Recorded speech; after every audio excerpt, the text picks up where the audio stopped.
The quality of your herbal remedies is directly correlated to the quality of the ingredients in those remedies. From the soil and dirt on the farm to the way those farmers process and harvest their good medicine to the way it's brought into whatever fashion you may take that medicine in, whether it's tea or glycerides or salves or whatever you're doing.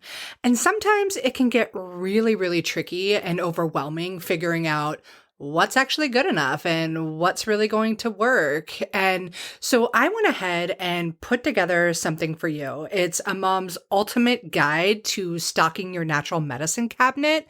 So I put in my favorite herbs and my favorite products for all the things from cold and flu to tummy upset to anxiety, even our day-to-day stuff like our vitamins and fish oil supplements and things along those lines. These are the same products that I put in my home for the times that I don't have the time or desire to make my own medicine. And they're all from super sustainable, incredibly ethical companies that I know you're going to love. So if you want to grab the free guide, it's super duper easy. I'm going to drop a link in the show notes to you, or you can shoot me a message on Instagram or through email and ask me for it. All you need to do is just say cabinet and I'll send it right your way. Now is the time to get that stuff stocked before you need it, so you're not up at like 2 a.m. searching for the right remedy. Hello and welcome to the Herbalist Path, a podcast where you'll discover how to make your own herbal remedies at home so that you can take better care of yourself, better care of your family, and better care of our planet. I'm Mel. I'm a clinical herbalist, environmental educator, and mountain living mama with this crazy passion for teaching more mamas and their little loves how to use plants as medicine in a safe, effective, and tasty way so that there can be an herbalist in every home. Again, it's an absolute honor to have you on the journey down the herbalist path with me so that together we can make herbalism #spread like wildflowers. Hello, and welcome back to the next episode on the Herbalist Path. You are in for a mighty fine treat. I'm really, really excited to have Elaine Sheff of the Green Mountain Herb School. Green Path. Yeah, I was like, hold on, I said that wrong. Hold on. Right as I was saying it, I was like, darn it. Okay, I'm going to start that over. I don't want to start out with an improper introduction. Sorry about that. No problem. Mountain. What's Green Mountain? I don't know. It's a coffee brand. Yeah, I think you're right. I'm sorry, Elaine. I'm not always this frazzled on a podcast, but no worries, Mel. Good week for me in that way. Okay. Hello, and welcome back to another episode on the Herbalist Path. I am so grateful that you are here, and you're really in for a super special treat. We have Elaine Sheff of the Green Path Herb School here to share all kinds of wisdom and fun and stories and insight with you. Elaine is brilliant. She's the author of the book Naked. She has been teaching herbalism, I want to say, for 30 plus years. She is a wonderful personality. She's been on this show before. So if you like this episode, definitely go back and find the last one she was on. She also shared incredible information on how to make your own herbal lip balms in my Holistically Healthy Family Summit. She has been a teacher inside of my program, Apothecary Mama, and she is just full of personality, fun, wisdom, insight, and herbal knowledge. So, Elaine, thank you so much for being on the show again with me. I'm so happy to have you. Oh, thanks, Mel, and how sweet you are. Gosh. Thanks so much for having me. It's always a pleasure, honestly, to connect with you. So it really is. I feel like we could talk so much beyond just our podcast episodes. And then we're both like busy women running herb programs and families and our own selves. So it becomes hard to connect with such great people. I think that might be part of why I have this podcast, just so I can be like, come talk to me, fellow herb woman. Yeah, I love that. Yeah. So thank you so much for that. Yeah, you have done so many incredible things in the world of herbalism. You're really an inspiration to me, and I'm sure so many other people that it's really kind of mind blowing. Maybe you don't get mind blown because you don't recognize it, but I'm telling you right now, you're an incredible inspiration. And I'm just curious how you got started down this path. Yeah. So I grew up, my mom with kind of like a hippie mom, back in the day. And so from the very beginning, she didn't use a lot of herbs, but we grew a garden, and she was really into like organic foods before it was even a thing. And before it was a thing, it was just the thing, right? All food was organic, but this was in between those. And yeah, she just really, was into alternative lifestyle kind of stuff. And so that really normalized me to that from the very beginning. And then when I was a teenager, I was actually 19, I was out, I'd moved out, and I had found this dog on Lake Powell. Someone had left her like way far out in the middle of nowhere. I found her on the shore, like in the middle of nowhere, literally. And so I totally fell in love with her. I was like, all right, now I have a dog, and I'm 19. So I'm like figuring out how to take care of myself. And now also this beautiful other creature. And she ended up getting, and I think she really, from the beginning, had it, but she ended up getting really bad demodectic mange, which is like a skin mite that lives on our skin too. Mm-hmm. And normally we kind of keep it in control, right? And so they're supposed to eat the dead skin, not your live skin. And these guys just were out of control. Her immune system was really shot, and they just literally were eating the skin off of her. Oh. And so, especially her face, it was like hamburger. It just was, baby. Yeah, poor sweetheart. And she smelled terrible, and she was just very sick. And I had very little money, but I took her to see a vet to like see what we could do and what was going on. And they said, yeah, she's got mange, and you have to dip her in this chemical, right? That's like a insecticide basically, and to kill the population or to get it way down. And so I did that, and I, did it again, and I did it again, and it just was not doing the trick. And it was very expensive, and I felt like it was not good for her, Mm-hmm. And so I just was like, I grew up like with all this alternative stuff. Like, what about herbs? What can I do with herbs to help her?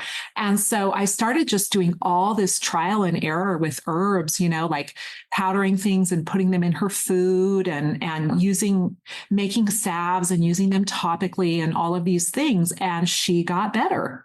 Mm-hmm. And that's all it took. I was hooked. I was just like, this stuff works, and I love it. Yeah. So I was going to college for environmental conservation was the degree I ended up getting. And, but before I graduated, I knew that I wanted to be an herbalist. That was my path. And literally, so since I was 19, I've been learning about herbs, working with herbs. And then even in college, I was working at an herb, Turtle Island Herbs, which was a herb manufacturing company, mostly tinctures, owned by Feather Jones in where was I? I want to keep saying Bozeman, and that's not right. Boulder, Colorado. Yeah. And and then I ended up going to her school, and then I went on to Michael Moore's school. I worked for Wish Garden Herbs and in between there, and then started Meadow Sweet Herbs with my husband, who was my boyfriend then, John, who I actually met at Turtle Island Herbs. He worked there as well. So so that's kind of my story. So literally, all of my adult jobs have been herb jobs, and owned my own retail store and manufacturing. We sold wholesale as well for 18 years, and then started Green Path Herb School 11 years ago.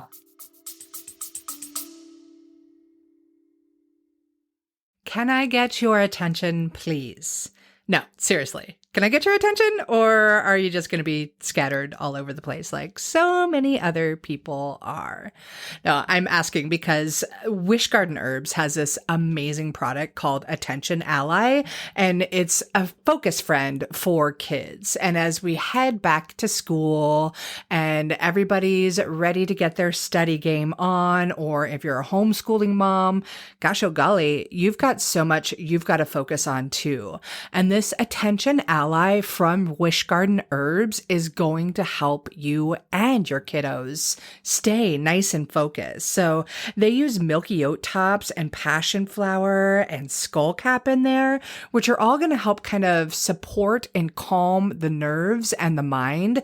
So that scattered kind of ADHD brain, not to say that they're claiming ADHD by any means, but speaking for myself, so that just kind of calms down a bit. And then there's Go-To Cola and nettles as well. Like the Go-To Cola is going to bring circulation to the brain.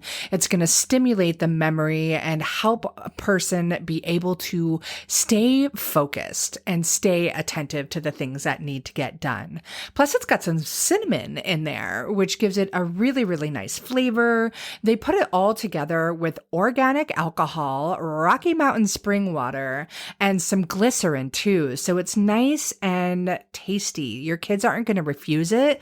And the other super duper duper cool thing, I mean, there's tons of cool things about Wish Garden Herbs, but this one in particular, like, have you ever taken a tincture and you have to unscrew the lid and you have to squeeze the little bulb at the top and then you've got to take the little dropper and put it in your mouth? Well, Wish Garden Herbs is amazing, and they have created, well, I don't know if they created it, but they use this little spray pump. So you can just spray Attention Ally Focus Friend right into your mouth. Your kiddo can pop it in their backpack and take it with them wherever they're going to learn and spray it in their mouth when they're just like, uh-oh, I need to start really being focused and clear here. So anyways, I love Wish Garden Herbs. I love the people that run this company. They are absolutely, hands down, super stand-up herbal products company that I recommend from the highest of all highs. So definitely check out their Attention Ally Focus Friends. I'm going to link to it in the show notes for you.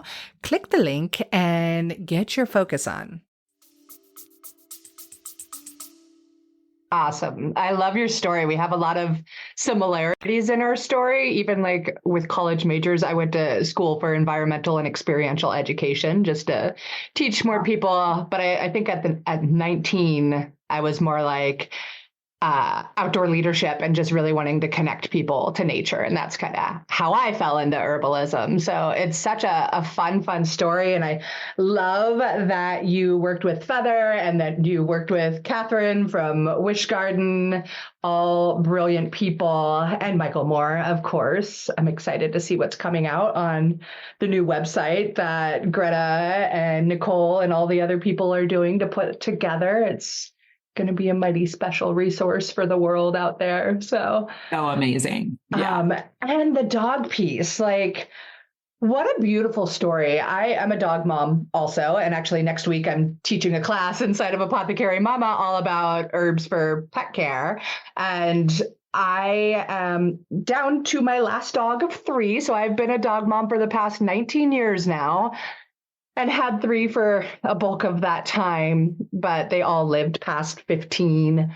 And my last guy here is approaching 15, and I know he's not going to be with us much longer.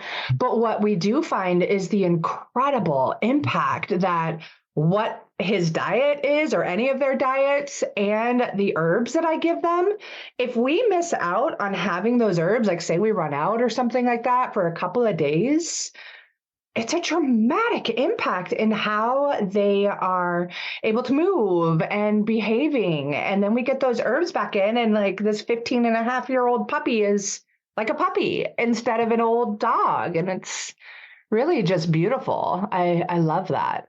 Yeah. Yeah. And they don't lie, right? And they don't have any, like, there's no even knowledge of like, oh, I'm taking this now and I wasn't then or whatever. They just respond. And so it is a just very pure way to like see what's happening with herbs. It's so cool. And what a lucky little puppy to have you find them Oh, for yeah. her. I was so lucky too. She was Yeah. lovely. Yeah. I love that. Pets are so special. Yeah. So I know when I head off to when this little guy, he's at my feet, so I keep looking down, but when he passes, I'm taking a pet break. But Are you?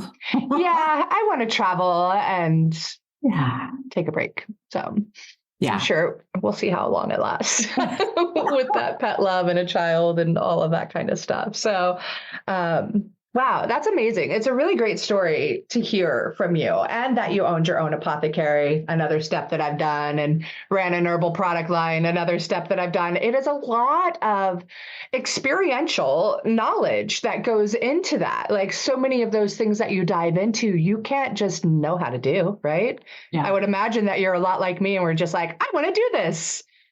And you figure it out as you go. Yeah. Right. I mean, you did have the benefit of working for other herbal companies, but I'd love to hear. A lot of my students have dreams of maybe selling their product somewhere, things along those lines, and a lot of the listeners. And I'd just love to hear from your words and stories, like what were some of the greatest things about starting your product line, and what were some of the most challenging things as well?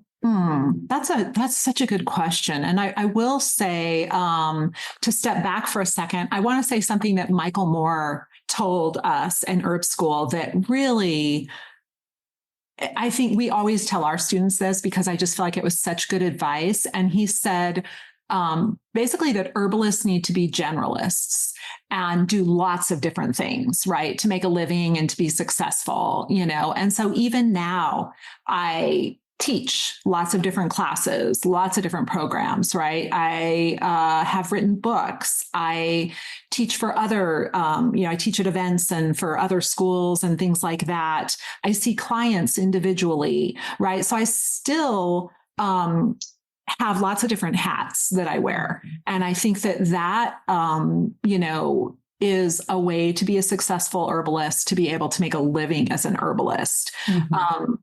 So what we did when we graduated from Michael Moore's school, John and I decided all right, we're going to go somewhere. We're going to set up an herb business. Where are we going to go? Right.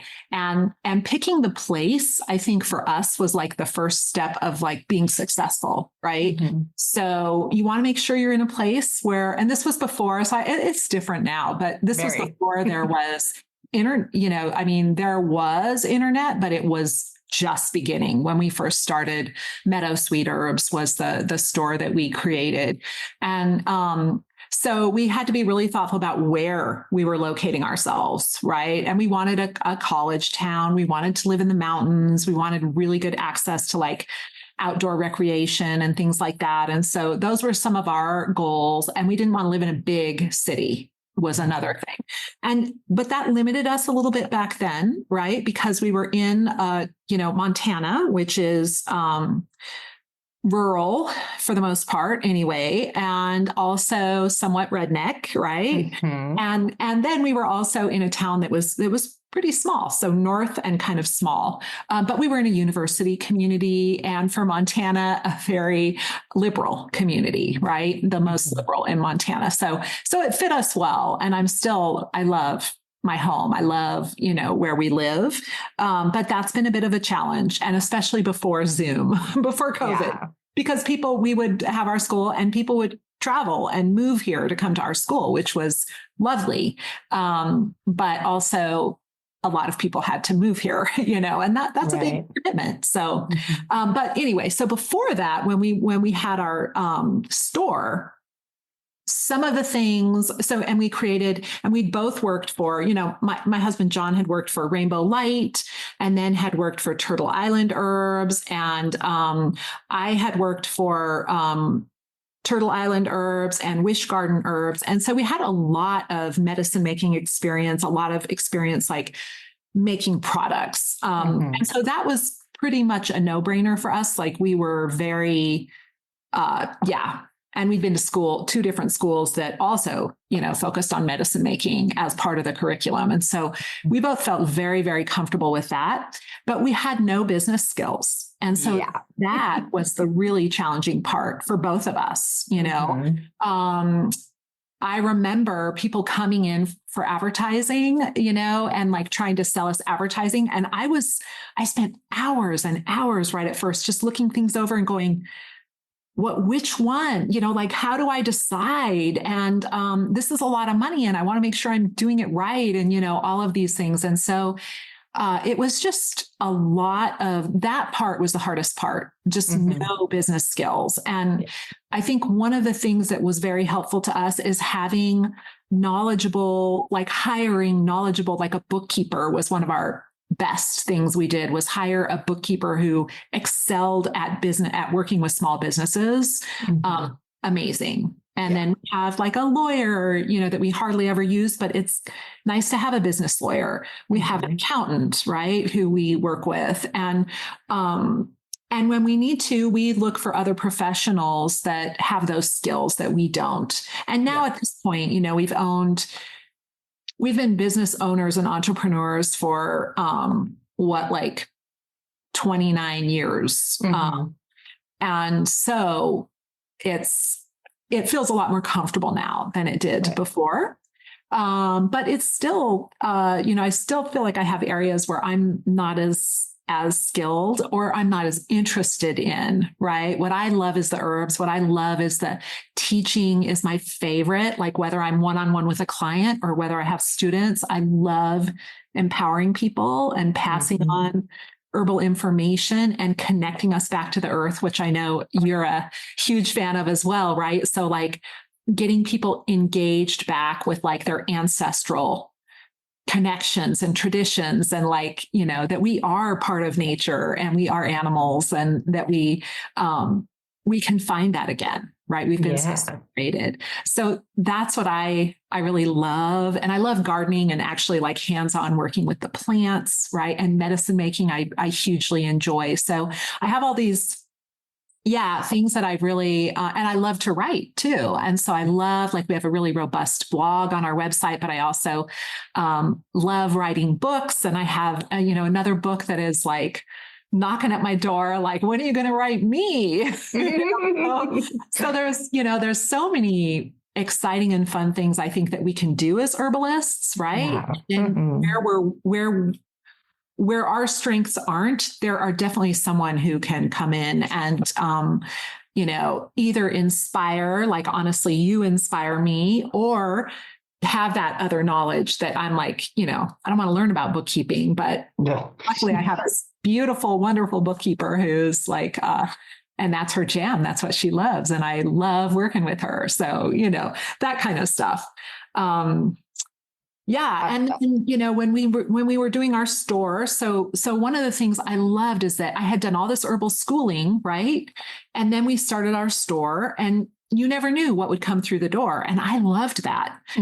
Every day, I feel like I was learning from questions that people asked, and I was getting to take that knowledge I had really gotten from all my teachers, right? And then apply it in our local community. And that was priceless. Like, that's like, rubber to the ground, kind of like, here's, I'm doing the work and I'm learning so much doing it, and then teaching classes, of course, but like you learn so much by teaching.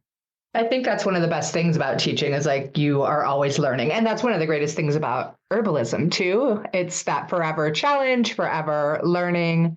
You're never going to know it all. The plants are going to teach you something new. Your students are going to teach you something new. Your clients are going to teach you something new. Like the business aspects, holy moly, are you going to learn new things the whole time? And especially like listening to your business stories and the struggles. And I can resonate in so many different ways, because when my herbal product line started, I had no idea I was going to end up in these big natural health food stores and in REI and all these places. Sure, it started with a dream of getting a natural first aid kit into everybody's backpacks and camping gear, because playing outside is such a huge piece of my life as well. And that was an 18-year manifestation, though, from the moment of like, I want to make this happen. And then that was kind of what triggered me into the world of herbalism. But as I went on that journey, I had no clue about business. No clue at all. I just wanted to heal the world with plant medicine. That's all I wanted to do. Just that. Yeah, no big deal. And that's still totally my mission. So, maybe I could tone my goals down a bit, but that is the heart of everything that I do. And you were really talking about the importance of outsourcing the things that you don't enjoy and really figuring out what is it that I enjoy and how can I let go of all the other things, because as a business owner, you got a lot of things on your plate. Yeah. An incredible amount. And it's really easy to add more because you do have those salespeople coming in and say, here, take my marketing this and marketing that. And that's another piece. Like, you started 29 years ago. Marketing changes dramatically every week now. Yeah. Right? Like, it's a lot to keep track of. And yeah. So anyways, most of the people listening to the show aren't in business. So some of them might be thinking about it. A lot of them are moms, and they are wanting to know the best ways to take care of their kids and what is safe for them. Some of them are grandmas helping out with the grandchildren, things along those lines. And you are a mom also with beautiful herbal insight and used herbs a ton, I would imagine, as you raised your children. Yeah. And I would just love to hear some Elaine wisdom in that realm. I could ask a more specific question, but I'm like, let Elaine flow. Well, I was just, and I know just before we started recording the podcast, we were talking about this new program that I'm doing, which is will have already come out by the time this airs, but it's my herbs for pregnancy, childbirth, and postpartum class. And so I have actually been thinking about this a lot because I've been working on that program and super like getting really into the weeds of like remembering when my kids were their births, for instance. I had, 2 home births with both of them, and taking care of them when they were itty bitty. And like, I was mentioning to you, like my diaper wipe recipe, for instance, or things like that. And just so it's been bringing me back a lot to those times. Now my kids are 19 or 18 and 20, actually. So, yeah, and it goes so fast. Yeah, I know. Mine's 11 now, and I'm like, wait a second. I need to go back in time, please. Can we just halt everything? Exactly. So, words of wisdom. I mean, kids respond so well to herbs, like animals, right? They just respond so easily to herbs. They don't have all those kind of like layers that we get as we get older, as far as, I think of it like an onion. Like when I work with clients, like there's these layers of like, what are we going to deal with here? And then what's deeper, right? Those root kind of causes of health concerns. And small children don't really have those. Michael Moore used to talk about how they just run hot, right? They're growing really fast, and their immune systems are really their innate immunity. They don't have a lot of acquired immunity, right? And so they respond very quickly and very dramatically, and a lot of heat, we could say, right, with fevers and things like that. And so what comes to my mind is just the wisdom of the body. Like, our bodies are so miraculous. I am in awe of the human body and all other life on the planet too. But the human body is just incredible. Like, I love my body, but I just love that we have bodies and how they have evolved to do all of the incredible things, So brilliant, right? So brilliant. Like, it's miraculous, right? And so I have a lot of trust in the body, a lot of trust in that our bodies know. It's not that they don't need help, and they of course need good whole foods and enough rest and enough water and the basics, right? Shelter and to feel safe is so important. But fundamentally, our bodies know what they are doing very well, very well. And if we can let them do those things and give them just the tools they need to do it, which is all that good food and good herbs and, recuperation, rest, that kind of thing, they're going to do what they do, Yeah. And so to trust that process, I guess, and I feel like I recently saw, maybe it was on Instagram from you, Mel, that you were talking about fever, right? Yeah. Just recently, and talking about like the fever is there for a reason. Our bodies are doing that for a reason. If we suppress it all the time, like that's an example of like suppressing the innate immune system, right? And not letting it do what it wants to do, right? And what it knows how to do. And then we start doing things like that, and we get into these suppressive modes with pharmaceuticals and things like that are just, I'm not saying they never are helpful. I mean, my son has epilepsy. He uses medication every day, and I'm so great. He wouldn't even be alive right now if it weren't for that. So I am not against pharmaceuticals or Western medicine or anything. I'm grateful we have access, but it has its pros and cons, right? And the cons are that all of that suppression that happens, that, it's suppressing a seizure, great.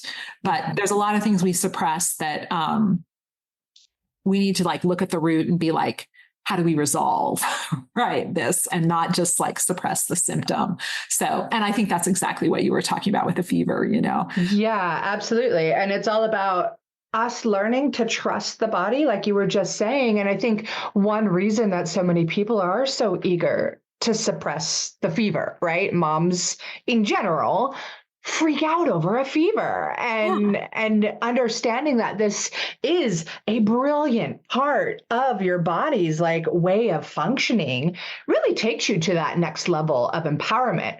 And I really am going to give a lot of credit to the pharmaceutical and Western medical industries. Again, I'm with you. There is definitely a time and a place for pharmaceuticals. Like they can save lives, and that's beautiful and brilliant. But that whole entire industry is basically trained people to freak out and to look for that instant fix pill, right? And then what I see happening out in the world, especially like, I'm sure you've seen it since the pandemic, just a mad rush of people wanting to learn herbalism. Yes. And with that, a lot of really terrible information on the internet, along with really great information, right? So it's that fine balance there of what you are learning. But one thing that I see often, and maybe you see this too, is just people always reaching out saying, oh, hey, Mel, I have XYZ kind of problem happening. What herb do I take? Yeah. It's a one sentence question. Right. Giving me on social media, and I don't know this person at all. And, I understand where they're coming from and why they want to ask that question, and they want to look for that one natural herb, because now there's this big distrust in the pharmaceutical industry. I think that's what happened over the pandemic. More and more people were like, oh my gosh, those guys are bad, but they come to this, what I've seen is it becomes this, they're bad and I will never, ever, ever put any pharmaceuticals in my body again. Yeah. I will never, ever, ever go to the doctor again. And I feel like it's people like you and I, and other well-trained herbalists and people in holistic healthcare that really understand that this can dance and balance together, to speak out and to educate more people that we've got to work together. There's a reason the Western medical system is as successful and has come as far along as it has. Yeah. And there's a reason that people have been using herbs for thousands and thousands and thousands of years. Both of them work, right? Yeah. And are good for different things, right? Like I always say, like, well, if I broke my arm, I would go to the ER. I wouldn't go to the herb store and be like, broke my arm. Afterwards, after I went to the ER, I'd go to the herb store and be like, I want to get some herbs that are high in minerals, right? That I can help heal and inflammation and, all those things. Like I would definitely go to the herb store, but first I'd go have a cast put on my arm, right? Yeah. That's Western medicine. And that's what Western medicine does really well, I think, and herbalism doesn't, and so we all have our strengths and our weaknesses, or the things we do really well and the things that maybe aren't so appropriate, right? And we've spent so much time with Western medicine in my family because of my son's, illness that has been very, very serious. And I've seen the pros and I've seen the cons, and so I feel very much like I have a pretty balanced perspective on that, like where does it shine? And it does. And then where does it fall super disappointingly short? It does. And so, it can be, it can't be all things to everyone, and neither can herbalism, Correct.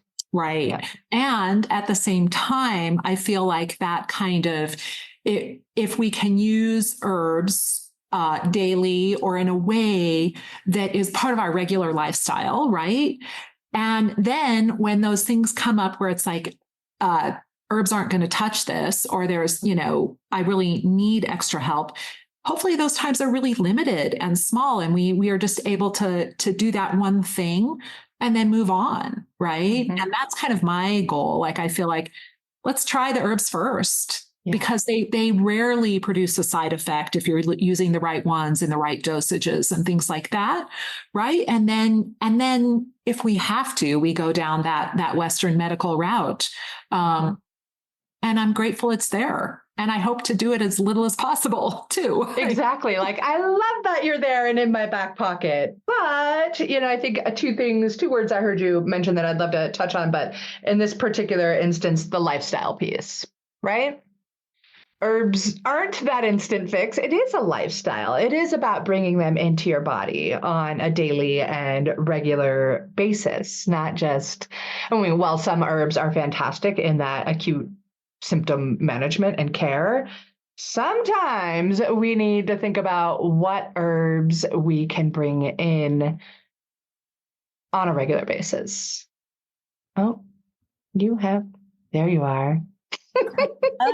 Oh, I'm going to clap and hope that Rose can catch this. And I'm just going to kind of check the time as to when this little freeze happened so we can get it edited out.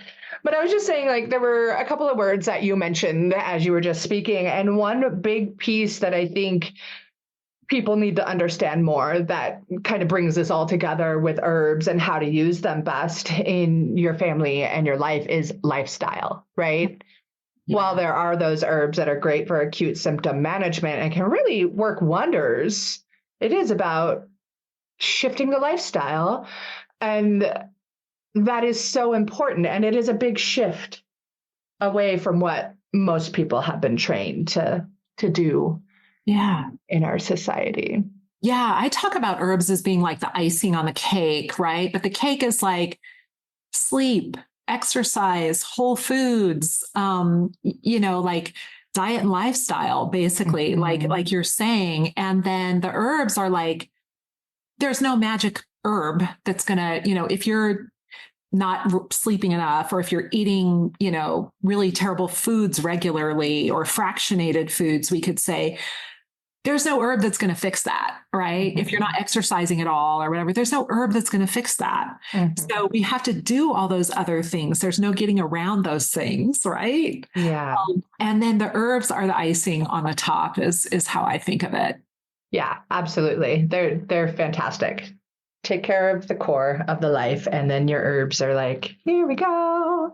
Let's make this even better. So right.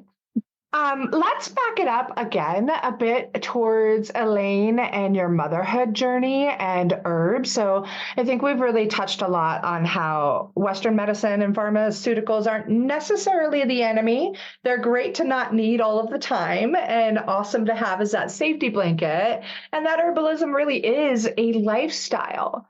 But as you were a mom, I would love to hear about some of the most common herbs you used in your motherhood journey for your children, and what things were you using them for? Yeah, that's a great question. So, and it really depends so much on the age, right? Mm-hmm. Because when they're really infants and babies, I tended to do mostly baths. So I would make a tea And then I would add it to their bath water. And really a baby, like, I feel like that's the best way to treat a baby. You know, they respond so quickly, and they don't need a lot. Right. And so I feel like a bath is like a beautiful, and I used a lot of homeopathic remedies. And then as they started getting a little older, I started doing things like, we called it tummy honey. But so this is after they're 1, right? We don't give honey before 1 year old, but it's basically an electuary where you take a powdered herb and you press it really as much herb as you can into a little bit. It doesn't have to be honey. It can be any sweet like liquid, right? So it could be barley malt or rice syrup or maple syrup or, you know, whatever, simple syrup. But we mostly, I'm a beekeeper, so we mostly use honey. And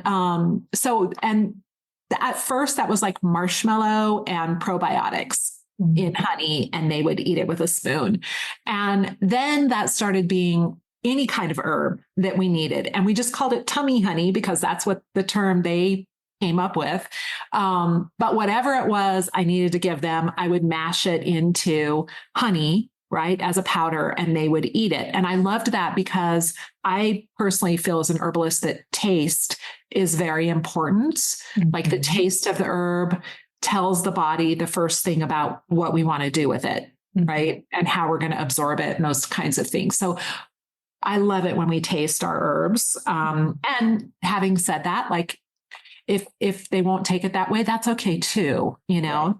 But a lot of things like frozen popsicles with herbal teas. And I had them start making herbal teas when they were really little, because they really enjoyed it. And I felt like it was a way to get them really involved. And so from the time they were tiny, they were like choosing herbs, or sometimes I'd buy the traditional medicinals. I don't know if they still have this, but they used to have those teas for kids.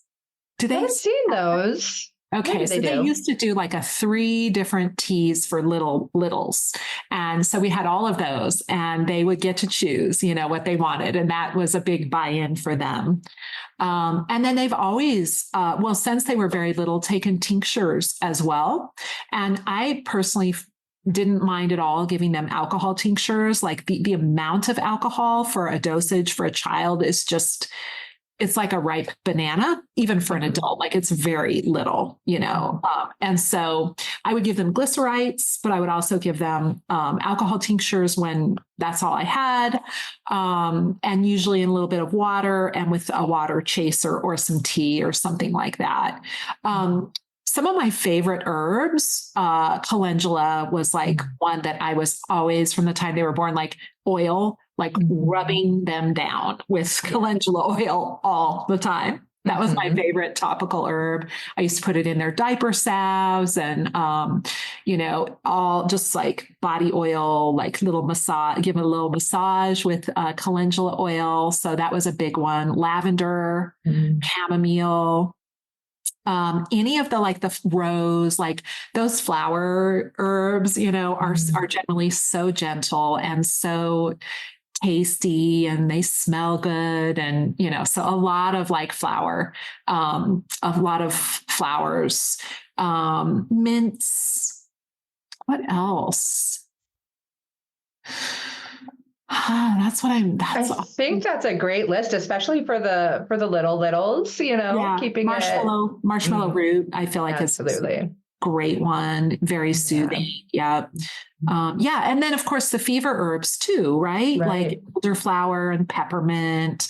Yarrow is a great fever herb, but it tastes terrible. Like I don't know. I feel like that's one that I have a hard time drinking as a tea. To expect a little person to do that is a lot. I don't know. Better be masking that flavor with some other herbs that are helping. Right, exactly. Some way more tastier herbs. So, and then, you know, I loved to take them out too. So they each had their own little garden plot in our yard. And so they got to grow whatever they wanted to grow. It was their decision. But that was super fun. And they still go out and you know, forage and eat herbs out of the garden and stuff like that, which I love that they're still into that, even as young adults. And yeah. I love that. Yeah. My kiddo is starting to get to that age where she's like, Mom, you're talking about herbs again. And I'm like, and I'm so glad that you know more about them than 90% of the adults in our country. So hopefully, like as you were just speaking about your children and still doing all of that, I'm like, maybe, when she gets to their age, she's going to be like, oh, wow, these gifts my mother made me learn. Right. Really, they really might valuable. even be cool. Yeah, I know. I'm like, your friends are going to think this is super cool to know. Yeah. Totally trending. Yeah. Herb slay. And that's the other thing, like always having them in on making stuff, They used to come to classes and be like my helper, in the class, and they loved doing that. Yeah. It's just, and we used to, bring like herbal gifts to birthday parties, like lip balm making kits and things like that we used to make and sell those at Meadow Sweet Herbs. And anyway, it was really like any way we can do that, right? I feel like their flavor palettes, like the amount of things they're willing to tolerate tasting and things like that or taking is amazing, right? Because that's how they grew up. Yeah. Anira definitely grew up in the apothecary and going to farmers markets with me and pouring tea samples for people and going so cool. wild crafting in little cute princess dresses out in the middle of nowhere. Like, oh, my heart. I know. So cute. It's so cute. It's so darn cute. Okay. We're going to go. I don't want to waste too much of your time in the day. And I know you have a lot of big, exciting things coming up, but I wonder if you could choose just one herb that you think every mom needs in her back pocket, whether it's for her and her journey of motherhood, or it's something that she needs to keep around for children. Yeah. What have you got? Those would be different, in my opinion. Totally. So you can pick one. Yeah. Okay. So the one, so it would be an adaptogen for a mom. That's what it'd be. I have, used adaptogens, right? Like every day for years. And especially like during really stressful times or when we're not getting a lot of sleep when they're little. And like they help so much to like just balance the stress and help give us natural energy without caffeine. And, there's just so many great things about them. So, and a couple of adaptogens that I think are particularly great for moms. One that comes to mind is Gotu Kola. Mm-hmm. And that's because it's also so good for mind and memory. And I know like mom brain, pregnancy brain, nursing brain, no sleep, like it's just a thing. Right. And so that's one in particular that I really, really love. It's just a great one. It's really, I was going to say, it's very easy to grow as well. Like in Montana, it's tropical, so it doesn't overwinter, but you can grow it from seed and grow it for a season and harvest it, or bring it in the winter. And, so anyway, that's one. And I like to use it fresh as a tincture is my favorite way. So anyway, Gotu Kola is great. Another couples that I, just think of like, holy basil, which is, I think, very safe and very accessible. And again, super easy to grow, tastes good. And then the other one that comes to mind for me that I really love and I use regularly is rhodiola. This is one that we have to be cautious with. Like I grow it in my garden. And so first of all, you can grow it. And that is what I recommend. And you can get it from like, what is Richo Chex? Strictly medicinal. Thank you. Strictly medicinal has the seeds. So get it from him is what I would recommend.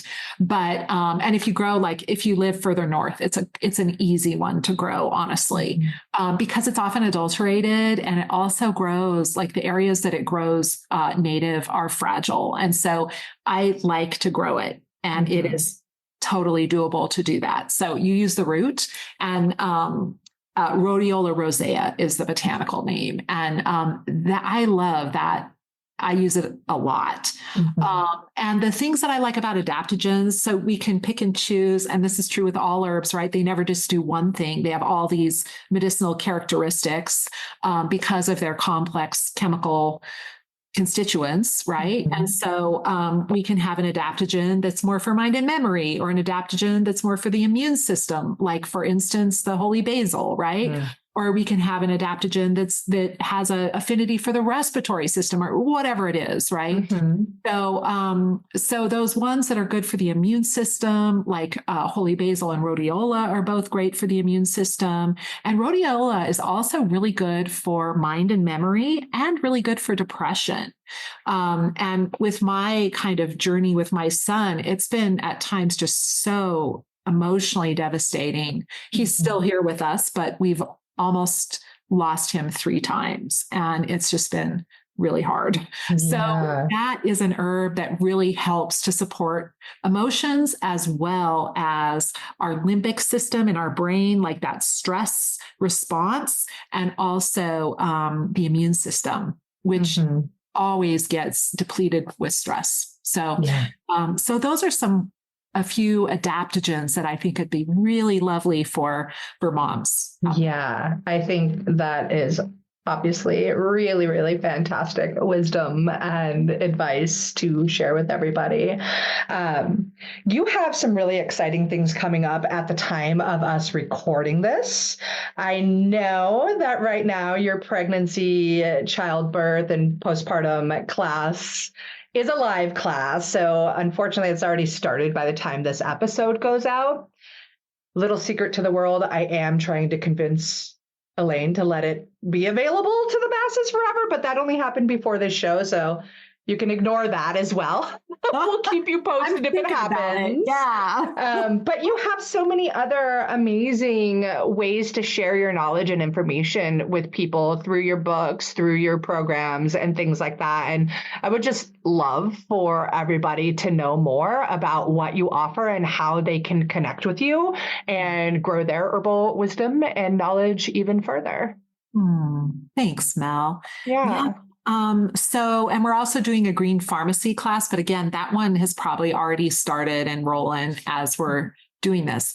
But so some of our upcoming programs, the Herbal Foundations, which is a year-long, once a month, 1 Saturday a month program.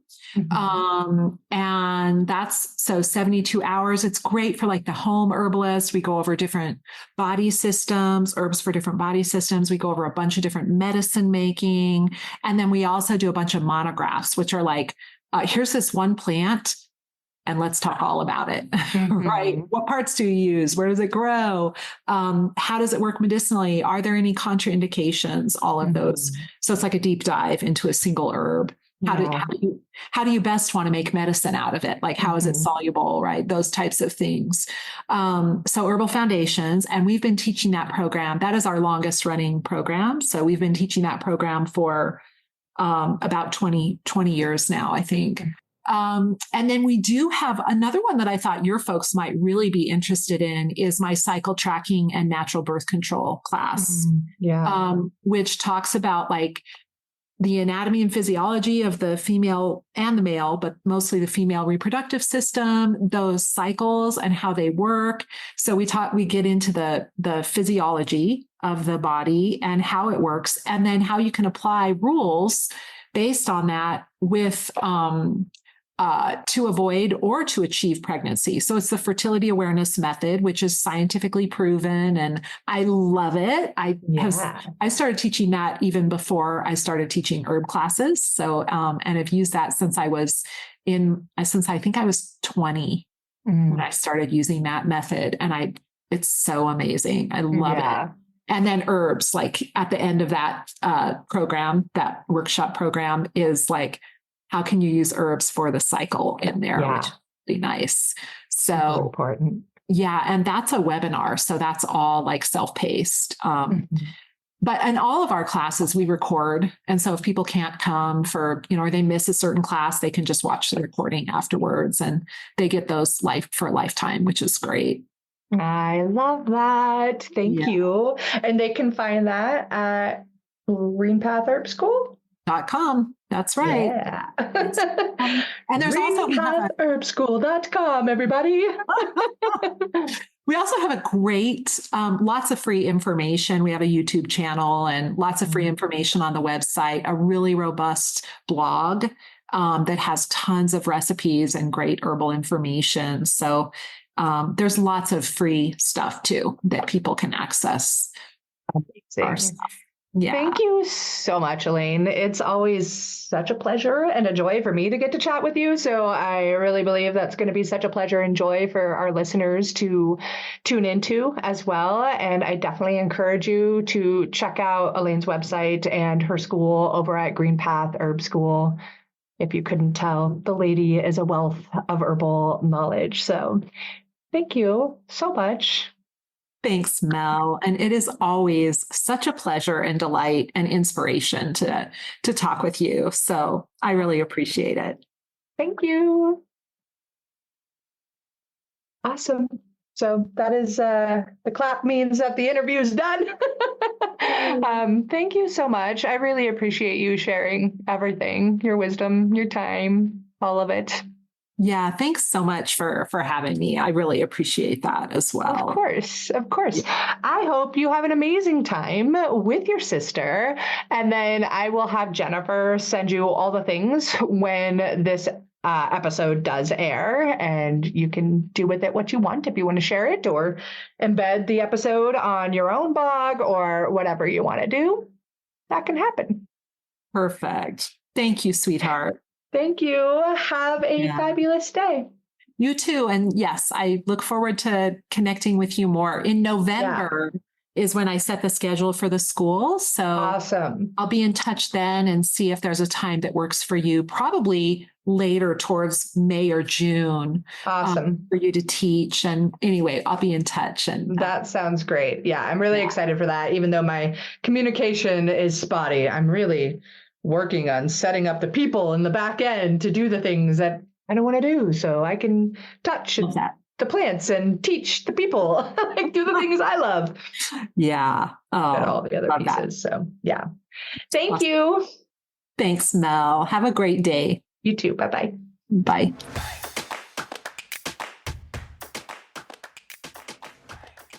Thank you so much for tuning into another episode of The Herbalist Path. Being on this journey with you is absolutely incredible. If you dig this episode, please leave me a review on your favorite podcast player and share it with your friends so that together we can make herbalism #spread like wildflowers. On another note, I must mention that while I know you're getting some good info here, it's important to remember that this podcast is purely for entertainment and educational purposes and is not intended to be a substitute for medical treatment. While the information in this podcast is absolutely relevant, herbs work differently for each person and each condition. That's why I recommend you work with a qualified practitioner, whether that be another herbalist, a naturopath, or your doctor. So thank you again. I am truly honored that you're tuning into these episodes and on the path with me to make sure that there's an herbalist in every home again. Don't forget to share this episode with your friends so that we can make herbalism #spread like wildflowers.